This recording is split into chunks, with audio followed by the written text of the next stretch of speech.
નમસ્કાર મિત્રો, વ્યાસ પંચાંગતા સાથે અમિત વ્યાસના જય માદર. આજે આપણે જોઈએ શનિની સાડાસતી અને અન્ય ખરાબ અસરો માટેનું બનાવવામાં આવતું કવચ. કે કોઈને શનિની સાડાસતી હોય, શનિ ગ્રહ અતિ નબળો હોય તો તેના માટે આ કવચ પહેરવાથી સારો એવો ફાયદો થાય છે. જો આ કવચમાં 3 રુદ્રાક્ષથી સહયોગથી બનાવવામાં આવે છે. જો પ્રથમ 7 મુખી રુદ્રાક્ષ, 9 મુખી રુદ્રાક્ષ અને 11 મુખી રુદ્રાક્ષ, આ 3 રુદ્રાક્ષને ભેરા કરીને બનાવવામાં છે. પ્રથમ જોઈએ તો 7 મુખી રુદ્રાક્ષ છે એ ભગવાન અનંત એટલે કે અનંત 7 નાગોનું, અનંત નાગનું સ્વરૂપ માનવામાં આવે છે. અને સપ્ત ઋષિ એટલે 7 ઋષિઓનું પણ પ્રતીક માનવામાં આવે છે 7 મુખી રુદ્રાક્ષ, જેઓ ખાસ કરીને શનિની ખરાબ પ્રભાવોને નિષ્ક્રિય કરવા માટે સંપૂર્ણ સશક્ત છે.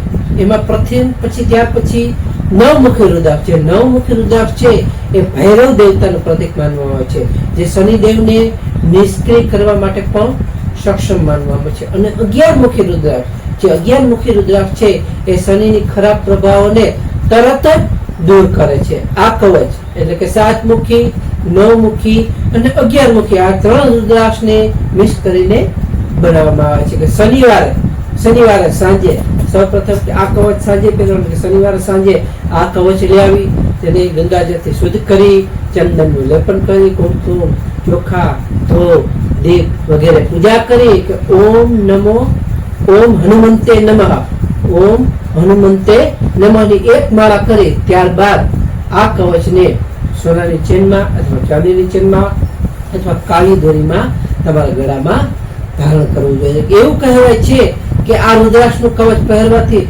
વ્યવસાયમાં પણ સારો એવો સુધારો આવે છે. તેમાં શનિની સાડાસતી કે અન્ય કોઈ પણ ખરાબ અસરો હોય તો પણ તેમાં સારો એવો ફાયદો થશે. તો નમસ્કાર મિત્રો, આ વિડીયોને લાઈક કરો, શેર કરો ને સબસ્ક્રાઈબ કરો.